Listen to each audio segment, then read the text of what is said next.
Hello, everyone, and welcome to the Storm Report. Here we are nearing the end of the season. I'm Ron Lighthall, Terry Spain. Terry, here we are. We're back in the studio, man. We've had a whirlwind couple of weeks now. And what a heck of a season, man. And the regular season's down now, and the playoffs are here, and we're going to have to pull this thing out. So let's talk about last week. Oh, yeah. So just a whirlwind of activity within the league that, fans need to be made aware of. There was so much movement going on. And I have to open by saying I love this league, man. I love everything that it's doing for young men and giving them the second opportunity to play football in a game they love.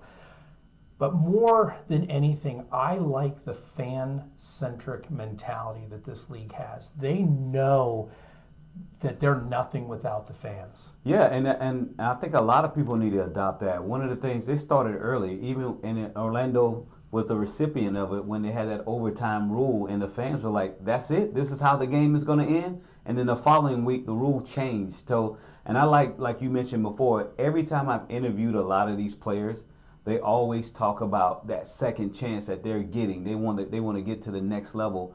And this league's definitely giving them an opportunity because there's been plenty of young players that are getting their look now. You talk about that, and there's already players, like you said, they're already getting invited into the camps. Yeah, and there's definitely guys right now that say, hey, listen, we're in the playoffs. Give us a second. Hold my beer, if you will, right? But a lot of these guys are going to get those second looks, and they may get picked up. Practice squad at minimum, but they're going to get into the camps and they're going to get that second chance, which is exactly what the league wanted to do. And one of the things people have to understand, for all intents and purposes, this is year one for Mike Rapoli. You had Danny and Dwayne that kind of started this. Correct. You had all the bumps and lumps that COVID presented. You had multiple leagues with the Alliance and the UFL and the XFL, and they said, let's come together and build one solid league and move forward. They had the foresight to say, hey, independently we're not going to survive. We need to move forward as a group. Rapoli comes in this year, and he's deep pockets. Yes. That really helps. But the other part of that is he is a passionate guy. I mean, he is passionate about his horse racing. You saw him, second place finish there with the Kentucky Derby. He's got the Belmont this weekend, and he's got that on Saturday, but, we haven't heard yet that if he's going to be in town, but all indicators show that he's going to be in town Sunday for the games. But, we can't say enough, and boy, not to thump our chest, but we get to see a lot of the sausage factory. You would always say, we always say, something about, you seeing the sausage being made. Yeah. They say nobody wants to see the sausage made. But you and I see a lot of the work going on behind the scenes, and it is tireless, it is selfless, and I said this in week 3, I believe it was, in Louisville, and I said this to Heather Jeffcoat, their communications director. I said, the thing about the UFL, what I see is it seems like they have the perfect person in the perfect position. Yeah, I definitely agree with you on that. And just getting back to what you mentioned before, I started covering the when it was the XFL and how they created that buzz. But I don't know who was the genius about, thinking about merging those two leagues, the USFL and the XFL. But I think that's probably the best thing that ever happened to spring football. And you see it, those positions, the positions that people are in, you putting those in the right positions, and people are actually listening. Most of the time when you get people in high positions, they don't want to listen anymore. Right.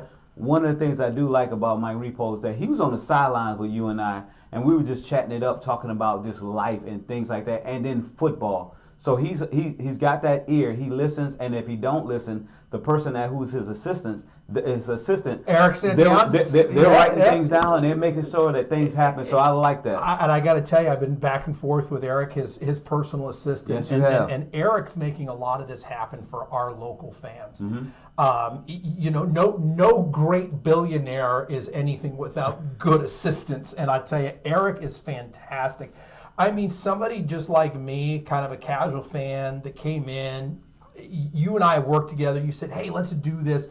I never imagined the magnitude of which we would grow. I told you to believe, man. You did, and you know, you and I started, and we had this vision. Not only has it hit our vision, but surpassed our vision to where the league has asked us for favors. Said, hey, can you host this media day? And there we were at Tom's Watch Bar hosting the official Orlando Storm, all the way down to the fact that I honestly, in my heart, know that my complete and utter meltdown on Twitter was had to be a factor in the decision making of bringing it here, and dialogue when we were in DC suggests as well. But I got to tell you, the fantastic people in the league. And I'm saying that because we're closing out a season that has been nothing but magical. And I'm so looking forward to next year already. Yeah. I mean, the building blocks. You've got expansion talks. You've got Oklahoma coming. You can't have a 9-team league. So somebody else has got to ride. Somebody else is coming, and the buzz is there. Is Houston going to San Antonio again? Is Dallas secure? You know, that's the home of the main hub. I think they're pretty safe. But are they going to add? You know, what cities are they looking at? Is Michigan in the running? And these are all questions that fans are generating, and the league is actively reaching out. Yeah. You know, some of our people, I would hope to call friends. But like James Baker and Anthony Miller and fantastic podcasters out there that are extremely professional. They're high energy. They're in the know. These guys, you and I have met them. We you know, we're out in Dallas with them at Fort Hood. Yeah. We've seen them in press conferences. These guys are the heart and soul of the league as far as marketing goes and how it's going to be shaped for the future. Repoli knows that. The league knows that. All the comms directors know that. But in each market, they're going to be critical for the advancement of this league and getting information out there. So a shout out to those guys. They do a great job. Good guys. Yes, they do. They do an amazing job. And you mentioned before, like I think everyone, not only is the fans watching, but the NFL is watching as well, because they've already adopted some of the rules that we talked about. Kickoff rule, yes, sir. But for them to actually have an opportunity to take some of those players and come straight out into a training camp roster fresh off of a spring league, that's what the NFL is looking for, because those guys are already in shape. And you talk about that, the experiment with the 4-point field goal has been wildly popular. The crowd goes wild. You know, it shows well on TV, that excitement level, but it also gives you that opportunity because every point matters. Of course. And when you got a kicker and you know, you're valuable, we could honestly see a future even as far as high as the NFL of kickers, you know, right in that quarterback important role. You know, if you got a 60-yard kicker, man, that's going to be key. Where's Janikowski when you need him? Exactly. He's kicking those all day. So we had big news this week that you know, aside from, you know, switching abruptly from Columbus to back to Orlando. Daytona. I lost a ton of money in deposits. Don't even care, because I said, you know, I would have walked to Columbus if I had to, but I am absolutely thrilled that it's here in Orlando. We want it's in Daytona. It's right here in Daytona. I mean, for me, more convenient, and you as well. Yeah. It's a little weird. You're in North Brevard, but you and I wouldn't be here without our sponsors. Most definitely. And we have to, from the deepest part of our hearts, thank our sponsors and our fans. And we want to start with our very first sponsor, who came on board and said, I love what you guys are going to be doing. I believe in you. This is your relationship with Robin Fisher. Yes. And he says, it doesn't matter what you're doing. I believe in you, Terry. And that's a leap of faith, man. Yeah. And Robin Fisher came on board with a major sponsorship that kind of got us going. Immediately behind that, I approached Toyota of Melbourne, who Kenny Lopez is my key contact there, but Chris Hines, the general manager. But working with Kenny and his staff, we're able to give them tickets now and get them out to the games. I can't thank them enough, and you know, they're you know, with our creative visions together, and we have the on the road segments, and we can't thank them enough. Brandon with Zoa said, hey, listen, I don't have the budget, but we're the official energy drink for the UFL. Can you get product? We'll promote you. You know, we've put Zoa in our sponsors' hands. We've given Zoa away. Junkless, just out of nowhere, you know, said, hey, we love what you're doing. We want in as well. And Junkless is the official granola bar. You see their logo plastered all over every game and along the moving boards. Junkless came on board, reached out to us. Yeah. So, you know, we have that as well, you know, another product sponsor. And I have to admit, though, and I'm going to interrupt you, but Junkless, a lot of times you get these products and folks say, hey, how do they really taste? These actually taste really, really great. I eat them almost every day. No lie. No lie. In fact, I have a high school age athletic neighbor, and she's super into, you know, consumption, you know, watches everything she eats and monitors everything and the sugars. And I gave her a box and I said, hey, listen, you know, throw these in your backpack for in between. She dances. She's extremely athletic. And she came back and laughed. She said, can I get another box? and you know, teens. Yeah. You know, between marketing and flavor, you know, something's got to click. So it gets that. But I also want to talk about our personal fan base and our relationship we have here. And again, with our sponsors and people that make things happen, Alan Slaughterzinski with Brevard Sports Network, being able to link our product to his platform has been huge for us. We have been able to share videos that garner maybe a couple hundred views through the UFL when they post it to thousands of eyeballs when Alan does it. Alan owns the sports space in Brevard County. The league and the Orlando Storm, and we've been in these discussions, and they talk about what's called a heat map, and they monitor where the sales are coming from and where they need to market. And Brevard County's big for that. Of course. Brevard County is a key market that the Orlando Storm are looking at. Behind the scenes, something super exciting may be coming to Brevard with the Orlando Storm next year. Stay tuned. Don't want to say it. If you see me on the street, ask me, and I'll tell you in confidence, and I may even lie to you just to protect my own information. But, you know, talking about our fans, Terry, tell us the story about Blingy, because he has become an outright celebrity. Yeah. We were without him, and somebody asked, where's the football? Not how we're doing. Not how we're doing. You know, where's the ball? Yeah, and we want to thank Tiana Cully again. She had the brilliant idea of making it. She's the mastermind behind this football, and this football has been gaining a lot of traction. Even DJ Khaled was like, wow, this is a nice one here, you know. So thank you, Tiana, for believing in us and wanting to produce such a tremendous product here. And so it's been getting a lot of traction, and a lot of people have been Team Blingy. Team Blingy, a jewel-encrusted football, authentic size, logoed, everything. Just an absolute beautiful, and we've reiterated this 1,000 times. You and I are not bling people, but we are now. Yes, indeed. So, all that pleasantry done, here we are, like near the end of the year. You and I are, we've already ordered the trophies. They're on the way. We're going to be hosting our own award show, the Stormies. Yeah. And we'll be honored to give these away for outstanding performances by players of the Orlando Storm, of who we've become close to. Yeah. You know, we have become, you know, part of this great team. And but this week, you know, it was really a reiteration of how good this team is when they announced the, you know, the All-UFL Team. So I'm going to let you talk about that, because you monitored this heavily, and you're one of the voters, you know, for this as well. People need to understand what an honor that is. I mean, so few people got picked to Yeah, it's definitely not. It's almost like a Heisman type thing. It really is.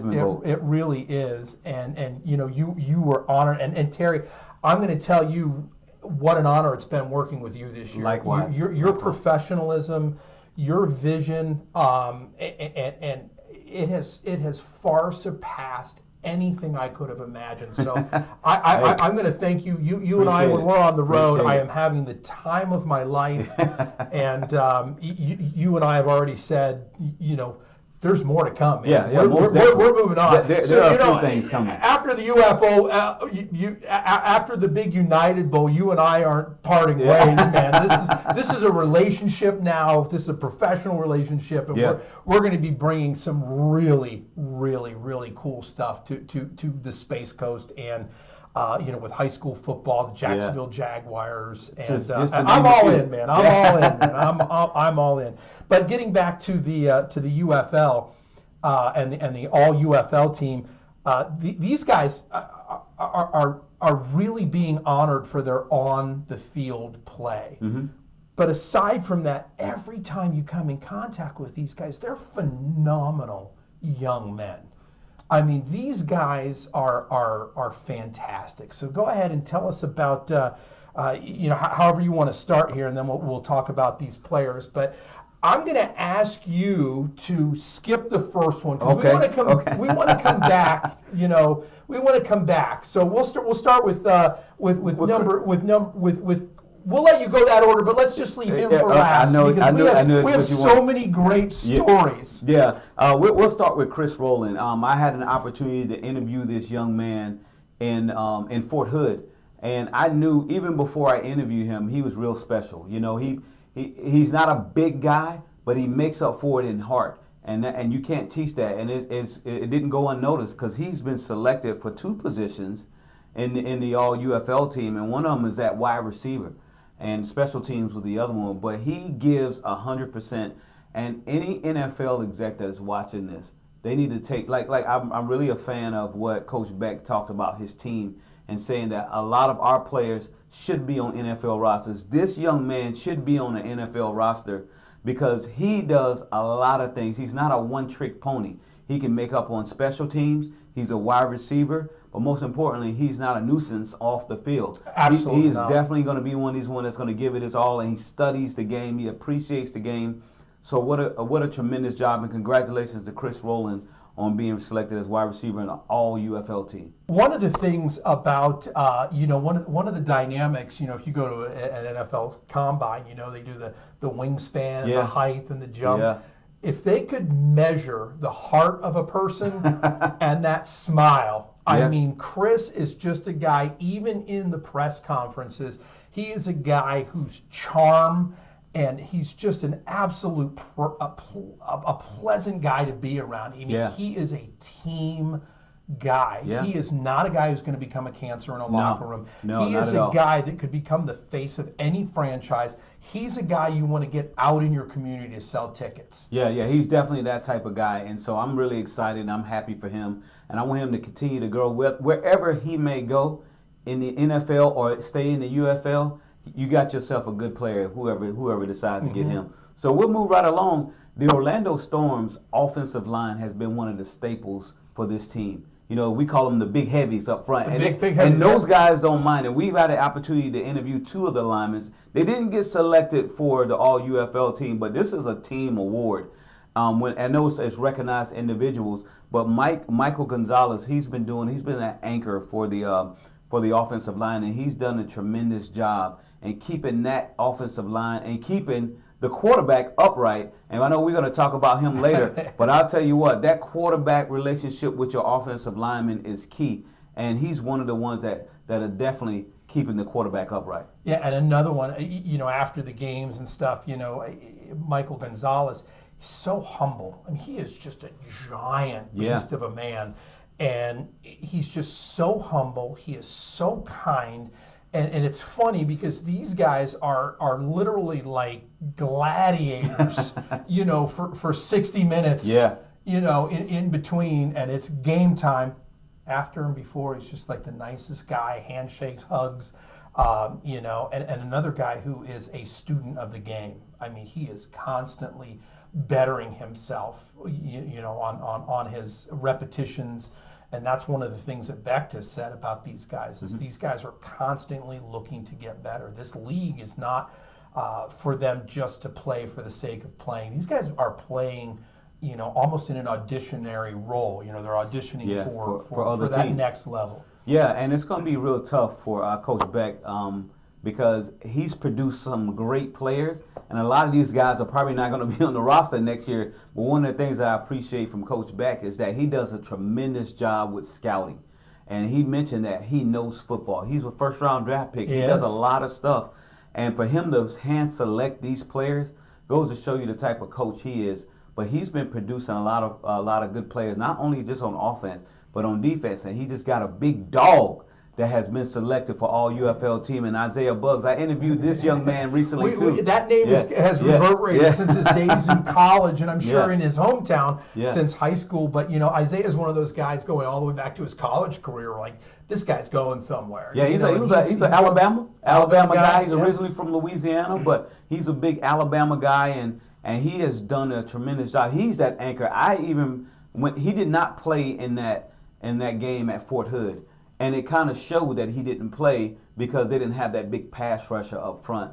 But the next game when he got back in there, he made a difference. And it shows because now he was selected as an All-UFL team on defense as a defensive tackle. And I wouldn't be surprised, Ron, if he's gone. And he's probably got a camp invite now, but he just can't say anything. And we were able to, you got our interviews there with Isaiah, before one of the games. And I want to say it was on Mother's Day. Am I right? Was it? Yeah, it was Mother's Day. In Houston, yeah. We did the interview, and his mom was in attendance, and just another humbling giant. He's a big dude, and he the beard. But he takes the time. And again, we can't reiterate the access that we have been given to this team. Yes, indeed. We are the only media doing the pre-game interviews in the entire UFL. Yeah. So that gift to us from our comms director, Zena Lewis, who has been unbelievably kind to us and our endeavor, and getting that out and getting our content that we are able to provide not just back here to Brevard, but also share with the entire UFL. And again, I say that because I'm beaming like I never saw that coming. So I told you to believe, man. You believe. But Houston was a fun game. It was a win. We got that vibe for attendance and why Houston may need consideration for another location that I think San Antonio would serve better. But getting back to these guys, Isaiah is just one of those guys where they're having fun. Yeah. He's been in the camps. He knows what work needs to go in, and he knows what he needs to work on. Yeah, I think he originally got drafted by Kansas City, if I'm not mistaken, and he wanted to get back in the NFL like a lot of these other players have, and by it doesn't hurt your cause when you've been named All-UFL defensive tackle, So these are some of the accolades that NFL teams look at. So he's done a tremendous job. We talked about Chris Rowland before. Second time around, he's got selected twice. I think that might be the first time in history that I'm not. Don't quote me on that, but I'm thinking he might be the first player to be selected for two positions on All-UFL. And that just goes to show you the makeup of this young man and the versatility that he has. And I tell you, the way the bonus structure goes in the UFL, he'll take it. He said, "Do I get paid twice? Twice. I get 2 trophies." Yeah. So this next guy, I know this is your guy. We both like this guy, man. He's very humble. So I'm gonna let you talk a little bit about him because he has done a tremendous job, not only for the Orlando Storm, but for the league in general. So, he really has become the face because of his leadership and his great play. Early on in the season, the locker room was thick with talent, and everybody on the inside thought that Becht was going to go a different direction. Of course. And it wasn't until absolutely game 1 that the quarterback starting position was announced, and we're all like, wow. And of course, I'm talking about number 13, Jack Plummer. And what a great guy. I mean, he is just a phenomenal talent. He is so fun to be around. Mm-hmm. And we have outright now established kind of like inside jokes with him now that we kind of bring up on different levels. And after the Houston game, it's Mother's Day. Yeah. We're exiting the stadium, and it's late at night. Everybody in the stadium's empty. We do all of our post game and everything. We get out there, and on the corner is Jack, with his mom. And he's called an Uber to get her back to the airport because he's got to get on the team bus. Yeah. And just a great guy trying to. He's trying to do his duties as a great son. At the same time, he's got to get back to that school. Back. He didn't want to leave his mom. Smart decision. Smart decision. They weren't going to leave him. We offered. I said, "Hey, I'm going back to the airport." He said, "I'm good. The Uber's on the way. They're going to get dinner and yada yada yada." Followed up the next week. We saw him and. Asked him, said, "Hey, how's your mom doing?" Now that familiar bond. Steven Stellanios, I have that same relationship with his parents. We were in D.C. You sure do. We see him here in Orlando. We see him on the road. I met them, of course, while on the road in Louisville. And now I feel like we're family there. Colin Thompson, the offensive coordinator, his dad and I were talking in D.C. this weekend. Colin Thompson's father graduated from the same Pennsylvania high school my mom did. Wow. So there's all these different stories. Wow, man. But getting back, this is all about Jack Plummer at this point, and I can't reiterate enough what a great guy and well-deserved this award is. He's another guy that has to be given a shot in the NFL. Height, talent, and as we saw in Fort Hood, he's got the wheels. Yeah. He definitely has the wheels, but see, he was in the Carolina Panthers camp, and Carolina might have let someone go. They did a nice write-up on him about the quarterback who's possibly going to win the MVP, and the Carolina Panthers let him walk out of the building. I think the Carolina Panthers are starting to give him a call back and say, "Hey, we messed up. We were just playing around. Can we get you back?" Yeah. But see, now the gig is up. Like a lot of people, a lot of people know about this young man, and they know what he's capable of doing. So it's probably going to be too late. Too late for the Panthers, because there's a lot of other NFL teams that need players like him on the roster. One of the interesting things that came up in conversation, and a number of players kind of like talked about this, but they talked about the investment made in a player and their draft status.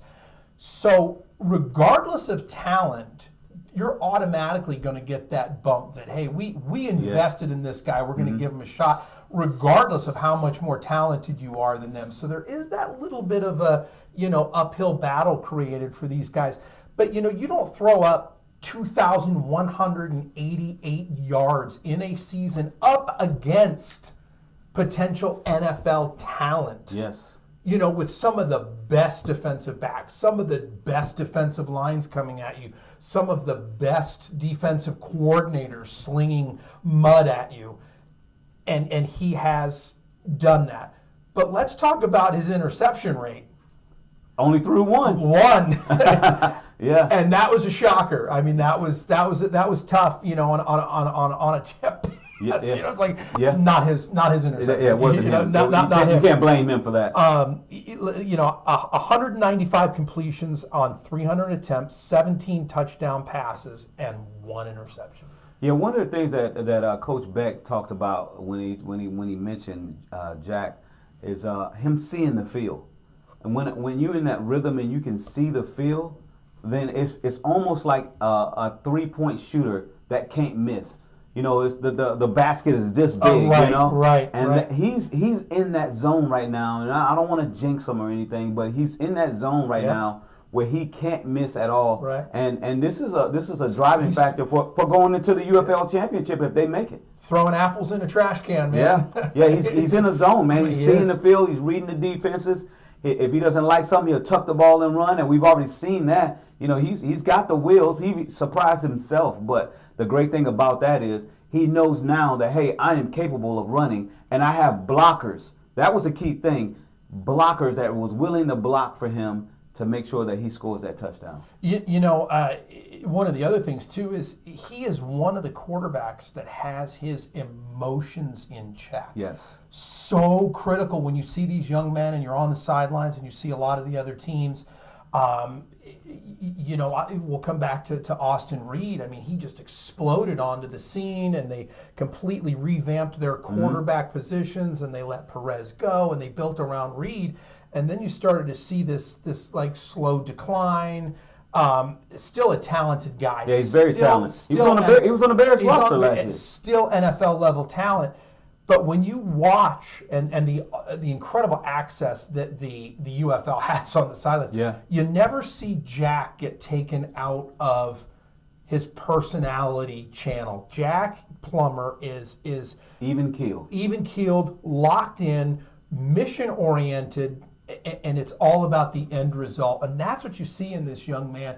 And even in the tunnels after the games, and they're eating the team meals and we're waiting for the interviews, he's constantly talking about the game. He's already moved on, but he's learning and implementing, and running through. So next time, the next play. Still. Yeah. And running into them at Buc-ee's. So that was amazing. He has a lot of fun as well. So we were. It was a 3-hour drive from Dallas to Fort Hood. We were on our way back. Obviously, we were a few minutes ahead of the team bus. And we stopped at Buc-ee's because in Texas you got to hit Buc-ee's. You got to hit Buc-ee's. And on our way out, in comes the entire Storm team. They say that in the locker room. It's a Buc-ee's trip. They're going to hit Buc-ee's. We saw them, but they were having fun. They were like little kids on a road trip. And they're having fun as well as producing. 8-2 is hard to do, especially as an expansion team. It's a startup team. Right. No one projected the Orlando Storms because of what happened to the Orlando Guardians when they were here. Right. They only won one game, and I was at that game that they won, which was definitely a relief, right? But for them to actually lead the UFL in statistics on several occasions and in the standings at 8-2. That goes to show you not only the team, but it goes to show you the coach. Coach Beck is a winning coach. Oh, he is. But he wants that ring, Ron, because he mentioned that in the interview that I had with him this past week. And he said, I have all these different things, but don't get it twisted. I want that championship. That was his exact words. Yeah. And I felt that because I know that's what not only for him, but for the team. So let's talk about the championship. That's next week in D.C. We will be there. Yes, we will. And so the league, and again, this goes to leadership with Rapoli and picking up where Danny Garcia had such success as a good owner. Mm-hmm. But boy, I tell you, a brilliant move on her part, and it shows how hyper intelligent she is on business, that she knew she had to bring in kind of a missing piece. Yeah. And Rapoli's character and money and helping move the league forward, smart move. Set the egos aside, set your own personal mission aside, and you introducing me to Danny and your relationship you've had with her for years. Mm-hmm. And The Rock is a financial arm, so he's kind of redacted himself from the day-to-day operations. But so brilliant in saying, hey, this league is viable. We're going to move forward. We have 2 years left still for TV contracts. Both the contracts, both on the ESPN ABC side and the Fox side, they've seen an increase in numbers year over year. Skyrocketing. Yes, and they're filling in those gaps. And a couple of bumps here and there where they're up against other events, the Kentucky Derby, playoffs in the basketball. Oh, yeah. This week we're up against, the finals for basketball and hockey. But they don't fall on those same days. So it's like that same gap that you're getting championship UFL, you're getting championship NBA, you're getting championship NHL, so it's kind of like culminating in a perfect storm of activity. I see what you did there. Thank you. I didn't. That was unintentional. But okay, I'll take it. But and again, that type of leadership permeates all the way down into giving voices to the fans. I mean, Rapoli is there asking, what do we need to do? He said, give me a list, the good, the bad, the ugly. What are we doing right? What are we doing wrong? Where do we need to go? Where do we need to push this? Where do we need to change that? And one of the big things was from a fan standpoint, the feedback was about the UFL shop. They were like, "Give us stuff we can buy. We want it." Yeah. The way Rapoli saw it was, like we need to give them an opportunity for them to give us their money. But the fans wanted that. They wanted jerseys. They want the mini helmets. They want the stuff that they can collect and be a part of that. Rapoli knows that. He's already on the phone. Coming back to the announcement in Columbus, that was problematic, and it hit me hard. Hey, at the wrong time at night, I had to make a lot of apologies for things that I tweeted. Not proud of them in any way, shape, or form. Well, look at us now. But look at us now. Move on. And you know what the beauty is? It's exactly what I was told from the league. We listened. Let's move on. And I am so excited about this weekend, Terry. The league loves us, and they gave us a link and said, we want you to reward your fans with free tickets. So we have a link that we're going to include, and these tickets are absolutely free. And I have to tell you, you got to follow the purchasing all the way through. You will not be charged. You're going to feel like you are. It's just the way the system is set up. Mm-hmm. But you will fulfill that, and you will not be charged to your card or Apple Pay wallet. But that link is going to give you absolutely free tickets on behalf of the Storm Report. We work directly with my main man, Ripoli's personal assistant there, Eric Santangelo. Again, just a great guy.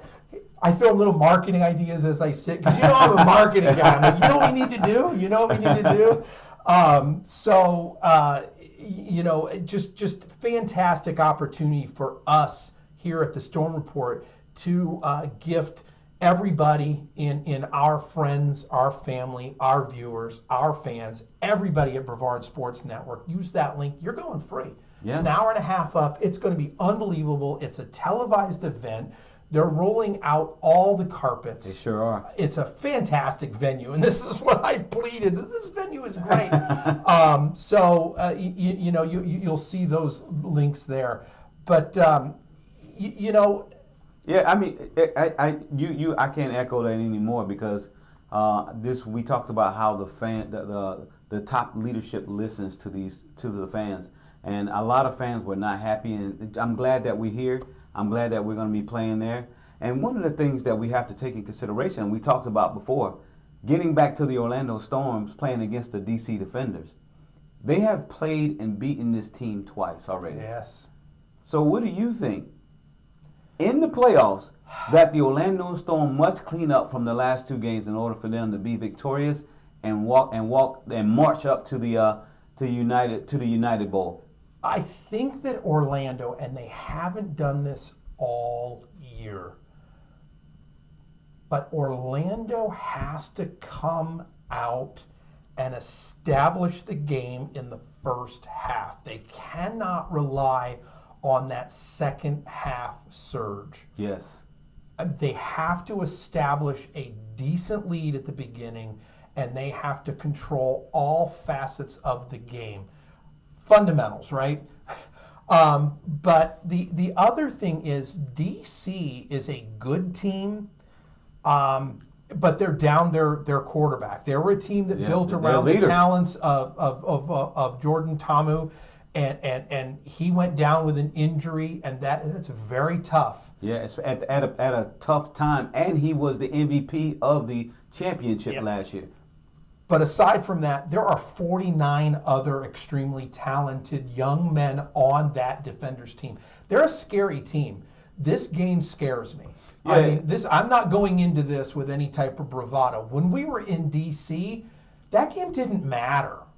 That game did not matter, Terry. It was going to establish the echelon of the pecking order of who's going to play who, but it was not going to keep Orlando from the playoff scenario. One of the things that I did when we was at that game, a lot of I noticed Coach Beck kept his offense very vanilla.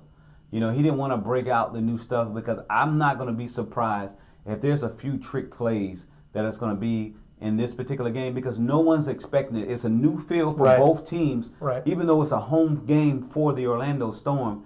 But I'm telling you, you have Chris Rowland, you have all these wide receivers that are probably going to be on NFL rosters. Elijah Badger, you see that juke move that he put on that guy in for last week. That thing has been going viral ever since because you have that talent. I'm not going to be surprised to see any trick plays that's going to happen this week. One of the big things last week, though, was the amount of plays that the big plays, the game-changing moments that were shouldered with the special teams. Yes. I mean, they showed up, block, punt, safety. I mean, good ball position, on the field. So the special teams, they're going to come in strong. I mean, they feel like they have so much. That was the best game last week that the special teams had played all year, and they're a talented squad. And that's a good thing. You want to see that as a coach. When your special teams is playing, that means everybody's clicking on one cylinder. Yeah, and all cylinders. And I think a lot of it too is the defense going to be staring down, Deion Jackson and saying, "Not this week, not this week." But I think they're going to hone in and shut down and really try to make a statement. When I think this team is going to be a little more motivated. I mean, last week they didn't come out with that need to win, but they won. They won decisive. But the other thing is the special. This game is going to be special because there's going to be a lot of contingent from the DC faithful coming down, and you and I went to hallowed ground at Audi Field, and when you sit in the section of the beer snake, Terry, that energy's special, man. There's definitely and there's no other thing like it. They're the ones that started that in the UFL. I mean. They bring the fans, but one of the things that people fail to realize is that the defenders are the defending champions. So they're not, even though their quarterback is not there, and I'm telling you that's real tough. They just got their rings like 3 weeks ago from.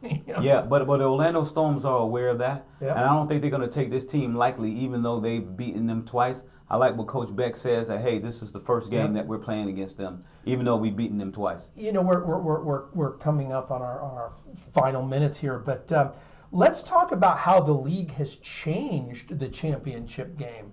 They have now established a trophy that's beautiful. I mean, this trophy is beautiful. The two-piece with the the silver halo with the gold ball in the middle. We'll be hanging out with that trophy next week. Blingy's going in there. Yeah. I gotta get pictures. But they have come up with the United Bowl. And the United Bowl transcends just the United Football League, but the amount of charity work and the charitable contributions and the work that they're doing and keeping everybody united. It's kind of, it's a deliberate double entendre, but the United Bowl, and they said, listen, we're going to take all of the recognized championships. We're going to give this championship a new name. It's the United Bowl. This is the United Bowl 3. They're not scratching any history. They're not taking anything away from anybody. And it's been done in the NFL. I mean, that's exactly how these sports work. To say, hey, we're in the third year. Let's put this together. Yeah. Let's get this a cohesive championship level, and that United Bowl will have a home field rotation to whatever's available or viable. And it was announced that DC was the home of the game, regardless of the outcome of any game. So you could potentially see what I'm really hoping for is a realistically, Terry, I'm hoping for an Orlando Storm St. Louis matchup because the Louisville Kings scare me. At that Louisville game that we beat them two times in a row, after that, I said to Heather Jeffcoat, I turned to her and I said, you guys are going to tear through the rest of your schedule. Your fans deserve it. You have immense amount of talent. I remember that. You called it. And I said, you are going to tear through. That deflating moment of that overtime was a catalyst for that team. They are a fantastic fan base. Yeah. They are an exciting team. They are just unbelievable. They are the really these three new addition teams are fantastic for the league. They have been incredibly important to the growth of the league to say, hey, these upstart teams aren't coming in and have to work their way up. They're coming in as established teams. The argument could be made that, hey, well, they were the St. Louis Promise. But they're a new team. They're a new team, new league, and they have fixed a historical blemish on the sports world with the Guardians. 1 year and done, 1 win season. That's hard to digest. It's hard to build off that, and I think Orlando is going to really reward the city of Orlando and give them something they're going to be extremely proud of. And it's funny you should mention that, because I had an opportunity to look at the attendance for every team that's in the UFL, and I think Orlando was either 3rd or 4th in attendance rating. Obviously, St. Louis is leading the pack with over 20,000 folks. So they're right in that cusp where they needed to be, where they got a roughly right shy of 10,000 people per game. Average. But that will go up, especially if they win and coming into the next year. Same thing happened to the DC Defenders. They've gotten more fans because they were the defending champions. And let's get back real quick about the United Bowl. That United trophy really established the identity of the UFL this year. It did. With that United trophy. And so I'm glad that they took the initiative and went ahead and did that. And that being said, they're doing a great job marketing around the United Bowl and that icon of what that trophy is. Yeah. And you talked about Orlando, and the reason I was emphatic about average was early in the season, the fan attendance on site was hampered by what was going on with the Orlando Magic. Yes. And games had to be put back a couple hours because of they're right down the street from each other. Right down the street from each other. So it's important to say that the average was 10,000, which is respectable for spring football. Next year, I'd like to see that average up to 14,000, 15,000. It's possible. I would like to see the league to kind of push that idea of a neutral site game. At least one. Fort Hood was a unique opportunity. I'm so glad we got to go out and do that, and honored we were one of very, very, very, very few elite media allowed on site. Yeah. And those gentlemen we named earlier that were out there as well, but they didn't allow just a flood of they didn't do credentials. That. But your background in the military and the way you connected with the operations guys and stuff was a huge help. And you're working with the league outside, working with them as well on other endeavors. We won't go into details on those, but the league has really leaned on you personally for some of your endeavors and your experience. You're with the Bob Feller Foundation. You do a lot with the vets. You're super active with youth. And congratulations on your book tour this weekend. Man. Those kids are excited, man. Yeah, they were pretty good. I love it. You tip the cap to you because Appreciate it. People need to understand off the field your contributions back to this league as well. And it's noticeable. When they see you, they light up, and I slide in real close like, I know him. Yeah, man, I'm definitely honored that they have definitely, take the initiative and listen to some of the things, and we were able to partner with the UFL. I've been with this team, with this league since it was the XFL, and saw how much it's grown. So I'm excited just to see that, man. And shout out to Durham Nativity. That's the school that I spoke at this week. Yeah, so I saw really good young men, and I'm excited to see what they have in the future to come up. Fantastic. And of course, this weekend, when we were in D.C., we were at Tom's Watch Bar. We were there on the biggest soccer matchup in the history of American broadcast television. And it was packed. And they rolled out the red carpet for us. And I got to tell you, there was a line that went down around the block, and Terry and I walked right in that front door. Kind of ruffled some feathers, but when they found out who we were, they were like, "Okay, you guys are good." Yeah. They had a section. So we'll be back there this weekend. Yes, we'll will. be back there in Tom's Watch Bar. Yeah, next weekend. Yeah. So our relationship with Tom's Watch Bar in Orlando was fantastic. They were good to us. We were able to connect them to the Orlando Storm. And the Orlando Storm now has watch parties there. They've done events there, and they asked us to host a media event there, which was an absolute thrill of my life. Yes, indeed. That they brought out all those people for us. Yeah. You know, that was a thrill. But also the fact that Tom's Watch Bar here in Orlando reached out and made sure we could do this in DC. Now, our contingency, we were supposed to be at Tom's Watch Bar in Cincinnati, Yeah. and that had to be kind of redacted. So anyway, long story short, we're going to be on site all day this Sunday. Terry and I will be there bright and early. You know, when those gates open, you know, we're going to be there. And you know, this is a big deal. We can't encourage you enough. In the link, you've got to get those free tickets, absolutely free. Not a contest, no purchase necessary, nothing. It's just click to get the tickets. We want you there. This is going to be the hottest event coming or going in the entire Sunshine State this Sunday. Most definitely. And hey, there's a storm brewing in Daytona.